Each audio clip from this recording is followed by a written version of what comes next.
샬롬 반갑습니다. 우리 더운 사랑의 교회 성도님들을 주님의 이름으로 사랑하고 축복합니다. 이 시간 함께 생명의 산 말씀으로 누가복음 계속해서 보고 있는데요. 우리 누가복음 말씀을 통하여서 정말 하나님의 살아계심과 하나님이 어떠한 분이신지를 우리가 함께 더욱더 살펴보았으면 좋겠습니다.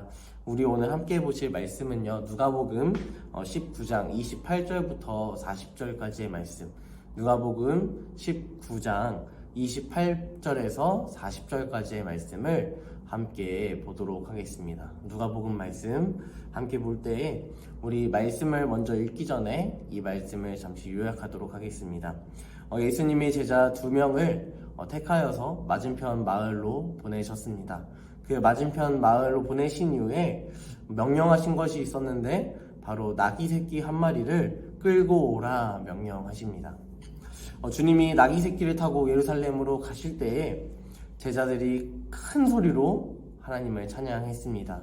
제자들뿐만 아니라 많은 이 무리들이, 유대인 무리들이 나타나서 예수님의 이 예루살렘 입성을 바라보며 호산나 다윗의 자손이여 라며 외치기도 하고 자신의 옷을 벗어 던져서 아래에 깔고 자신의 아무것도 아님을 증명해내는 모습을 보여주고 있다는 것이죠.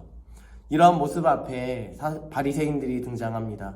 이 바리새인들은 이 큰 소동을 바라보면서 예수님께 이야기합니다. 예수님, 저들이 저렇게 소리 지르는 것을 잠잠하게 하십시오. 예수님, 저들의 저 소란 피우는 것을 잠잠하게 하십시오. 라고 이야기하고 있다는 것이죠. 다양한 이유가 있겠지만 그 이유 중에 하나는 바로 하나님을 바라보며 이들이 하나님의 아들인 예수를 찬양하고 있기 때문이었을 것이고요. 두 번째 이유는 무엇이냐면 바로 예루살렘이라는 이스라엘 공동체 안에서 가장 중요한 도시 안에 있었던 많은 로마의 사람들, 로마 사람들이 혹여나 반란을 일으킨다라고 오해할 수도 있다라는 상황 앞에서 바리새인들은 오히려 로마의 반응 앞에 더욱더 두려움을 느끼고 있다라는 것입니다. 이런 상황 속에서 주님은 오히려 이렇게 이야기하십니다. 이 사람들이 만약 침묵한다면 돌들도 소리를 높여 찬양할 것이다 라고 이야기하는 내용이 바로 오늘 내용 누가복음 19장에 나오는 내용입니다. 우리 함께 읽어보도록 하겠습니다. 누가복음 19장 28절부터 40절까지의 말씀 함께 읽어보겠습니다. 예수께서 이 말씀을 하시고 예루살렘을 향하여 앞서서 가시더라. 감람원이라 불리는 산 쪽에 있는 벳바게와 베다니에 가까이 가셨을 때에 제자 중 둘을 보내시며 이르시되 너희는 맞은편 마을로 가라.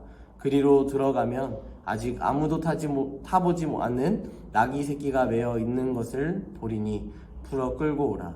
만일 누가 너희에게 어찌하여 푸느냐 묻거든 말하기를 주가 쓰시겠다라 하시매 보내심을 받은 자들이 가서 그 말씀하신 대로 만난지라. 나귀 새끼를 풀 때에 그 임자들이 이르되 어찌하여 나귀 새끼를 푸느냐 대답하되 주께서 쓰시겠다 하고 그것을 예수께로 끌고 와서 자기들의 겉옷을 나귀 새끼 위에 걸쳐놓고 예수를 태우니 가실 때에 그들이 자기의 겉옷을 길에 펴더라. 이미 감람산 내리막길에 가까이 오심에 제자의 온 무리가 자기들이 본 바 모든 능한 일로 인하여 기뻐하며 큰 소리로 하나님을 찬양하여 이르되 찬송하리로다. 주의 이름으로 오시는 왕이여 하늘에는 평화요 가장 높은 곳에는 영광이로다 하니 무리 중 어떤 바리새인들이 말하되 선생이여 당신의 제자들을 책망하소서 하거늘 대답하여 이르시되 내가 너에게 말하노니 만일 이 사람들이 침묵하면 돌들이 소리 지르리라 하시니라. 아멘. 우리가 잘 알고 있는 예수님의 입성에 대한 내용입니다. 예수님은 오히려 이 시기 가운데에 나귀를 타고 그것도 아주 어린 나귀 새끼를 타고 예루살렘으로 입성하고 계십니다. 이 예루살렘으로 향하시는 나귀를 타신 예수님의 모습은 우리가 스가랴 9장 9절에 있는 예언을 성취하기 위하신 예수님의 뜻 또한 하나님의 그 말씀을 이루심에 있다라고 볼 수 있습니다. 이 말씀을 이루심으로 말미암아 오히려 세상은 말을 타고 큰 권력을 갖고 휘황찬란한 것을 추구하지만 예수님은 아주 어린 나귀 새끼 한 마리, 그 누구도 타려고 노력하지 않는 그 나귀 새끼 한 마리를 타고 예루살렘으로 들어가십니다. 이 모습을 통하여서 예수님은 온몸으로 공포하십니다. 내가 이스라엘의 왕이다. 많은 무리가 자신들의 겉옷을 길에 깔며 높은 곳에서 찬양, 또한 낮은 곳에서 찬양, 계속해서 외치며 예수님을 찬양하며 경배하고 있습니다. 이 모습을 통하여서 많은 유대인들 또한 예수님의 행하신 일들을 통하여서 예수님이 하나님이심을 고백하고 있다라는 것이죠. 이러한 외침을 바라보며 바리새인들은 예수님께 외침을 중단할 것을 요구합니다. 하지만 예수님은 오히려 그들이 외침이 얼마나 정당한지를 이야기하시며 내가 바로 너희가 기다리던 왕이다 라는 것을 증명하십니다. 이방인들이 예수님의 이 예루살렘 입성 장면을 본다면요, 말 대신 이 나귀를 타신 예수님의 모습이 결코 위협적이지 않을 것입니다. 그럼에도 결국 예수님은요, 대제사장의 계획 속에 빌라도에 의하여 십자가에 못 박히셨습니다. 나귀를 타신 예수님은 과연 어떤 분이십니까? 나귀를 타신 예수님, 이 초라한 나귀 새끼를 탈지라도 예수님은 만유의 주가 되어주십니다. 위협이 되지 않는 존재이며 십자가를 질 만한 죄가 없을지라도 그분은 오히려 더 십자가로 가까이 나아가십니다. 그분이 자신의 상황과 환경이 보잘것 없을지라도 그러면 이분은 우리가 반드시 입술로 고백해야 할 그리스도시요 살아계신 하나님의 아들입니다. 여러분은 여러분의 삶 가운데 어떤 어려움과 힘든 상황에 처해 있을 때, 여러분들이 다른 사람이 바라보았을 때 존중받지 못할 만한 환경 가운데 처해 있을지라도 여러분 잊지 않아야 할 것은 여러분에게 있어서 우리 예수님은 가장 잘 나갈 때에도 가장 못 나갈 때에도 동일하게 사랑하시는 하나님이십니다. 그분께서 우리에게 계속해서 말씀하시는 것은 내가 너와 함께한다 말씀하십니다. 네가 어떠한 상황에 처해 있고 네 자산이 얼마고 네가 지금 상황이 얼마나 잘 풀렸고 너가 지금 얼마나 기쁘고 얼마나 행복감을 느끼고 있고 그렇게 살아간다 할지라도 그것을 바라보며 너를 사랑하는 것이 아니라 내가 이미 창세전부터 너를 사랑하였고 너를 끝까지 포기하지 아니하였고 너가 알지 못하는 크고 은밀한 비밀을 알리기 위하여서 2000년 전에 너를 위하여 십자가를 못 박아 나의 아들 예수를 못 박았다. 이 놀라우신 하나님의 사랑이 우리 가운데 늘 충만하게 풍성하게 흘러넘치기를 간절히 소망합니다. 여러분, 우리 함께 질문하며 나아갔으면 좋겠는데요, 우리가 예수님의 주권을 믿고 무조건 순종할 일은 무엇인가요? 저는 이것이 어떠한 맹목적인 순종을 이야기한다고 생각하지 않습니다. 아주 간단하지만 아주 단순하지만 우리가 너무도 쉽게 할 수 있는 순종을 우리는 먼저 해나가야 한다는 것입니다. 그것이 무엇입니까? 처음은 이것입니다. 하나님을 사랑하는 것. 하나님을 그 누구보다 사랑하는 것. 하나님을 나 자신보다 사랑하는 것. 이것이 가장 첫 번째 우리가 순종해야 할 모습이며, 두 번째 모습은 이웃을 내 몸과 같이 사랑하는, 하나님을 사랑하고 이웃을 내 몸과 같이 사랑하는 이 사랑의 마음이 있어야 한다라는 것입니다. 그것을 품기 위하여서 우리가 무엇을 해야 합니까? 말씀을 읽어야 합니다. 기도해야 합니다.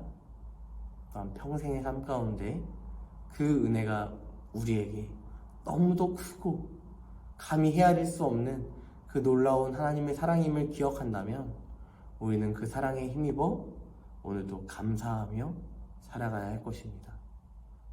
그럼 무엇이 우리를 감사하지 못하게 만들고 있습니까? 우리 안에 늘 흘러넘치는 감사가 충만한 그런 삶이 되기를 주님의 이름으로 간절히 소망합니다.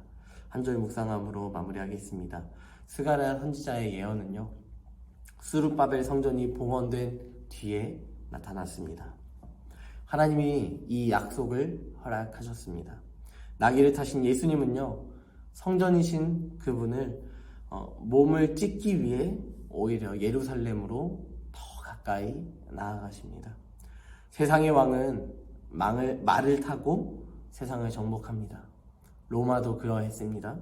하지만 자기 백성의 이 희생을 위해서 언젠가는 사라질 유한한 왕국을 세우는 이 세상의 왕들도 이러한 모습들로 나아가지만, 여러분, 만왕의 왕이시고 이 땅을 지으셨고 이 땅을 가장 사랑하시는 예수님은 한낱 보잘것없는 나귀를 타고 세상을 구원하십니다.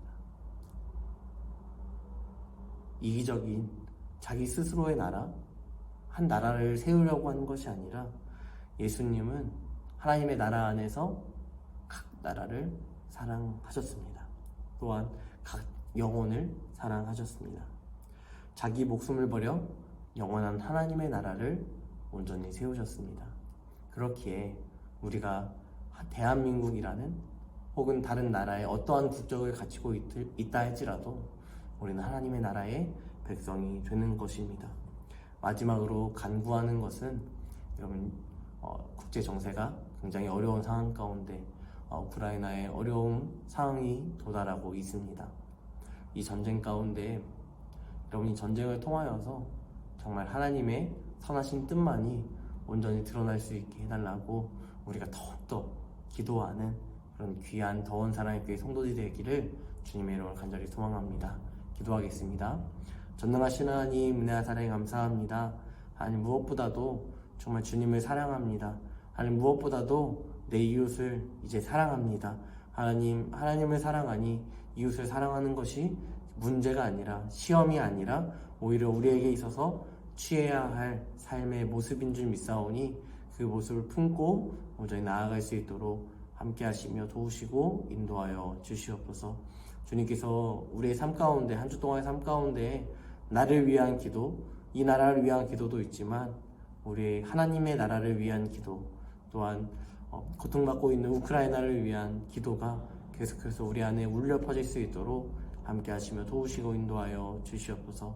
주님께서 함께 하시며 믿사오며 거룩하신 예수님의 이름으로 기도드립니다. 아멘.